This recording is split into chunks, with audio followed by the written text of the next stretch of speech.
Hello, welcome to Sound and Fury Book Reviews. As usual, I am Tina. Today I'm doing a book review of The Wenamak Web by Marie Howalt. This is a book that came out September 25th, 2024. It's a sci-fi novella from Spaceboy Books.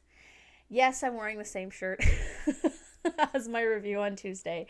I had a very busy week last week. I went to my sister's convocation. She got her master's, which was really exciting. So my other sister and I went down to celebrate that with her at the university, and we stayed overnight, all this stuff. So my week was very, very busy and trying to catch up on work and all this stuff. And I was like, I'm just going to pre-film these.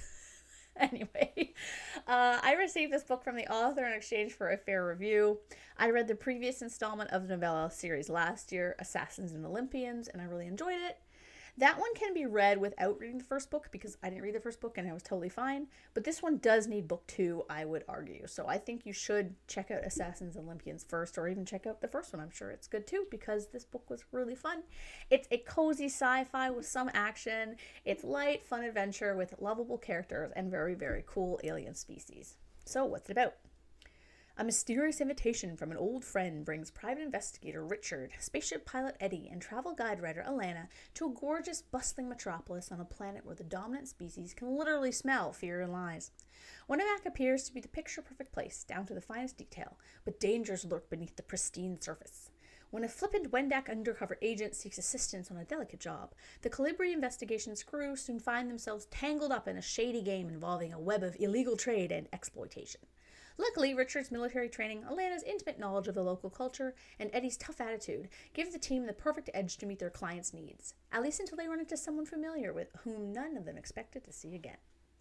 There's no planet too distant, no job too strange for Calibri investigations. I love that little thing at the end. I won't get into too much detail about the aliens, as part of the fun of the book is learning about them, but the Wenamak are essentially super hot space elves, despite the book saying that they are not space elves. In the last book, we learned about the bird people. I cannot remember their name. And in this book, we learn about these folks. Their physiological differences were very interesting from humans, and how that tied into the plot was well done. The characters are the core of the story, though, as with most cozy books. We have Richard, the retired military man with a disability, Eddie, a pilot who is suffering from an addiction, and Alana, whose deal we know, but we also kind of don't know 100% about her, which keeps her a little bit mysterious. And we have someone else that I can't really say. The first three are a definite found family, and all of them are endearing and interesting. They play well off one another because Richard is kind of like, he's a typical military guy, so he's got a bit of a kind of seriousness to him. And then Eddie is kind of the rough around the edges, kind of like brash kind of thing. And then you have Alana, who's like the sweetheart of the group and just wants everyone to like be happy, and she kind of ties everyone together. And so Eddie was my favorite, though. She gets into some really great situations in this book that I thought were really fun. I didn't see Eddie enough, I think, in the last book, which is why I really liked this book more than the other one. I mean, I thought the other one was great too, so it's not like there was a big jump in how much I liked them.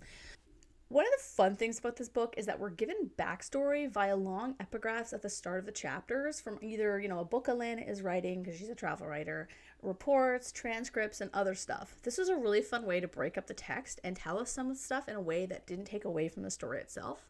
Because it's a novella, there's not like a ton of space. I think the whole thing is like a 2-hour read maybe. So it's not like you have a ton of space to like drop all this info. So it's kind of cool to get it in these little spurts, because then it didn't feel like an info dump, because it felt like like a found text kind of thing. And I like that stuff. Anyway, as I said, I think I liked this one better than the other one, and I really enjoyed it. And I think if you want something fun and quick and queer and cozy, definitely check this one out. Thank you to Marie for the review e-copy. I really appreciated it. And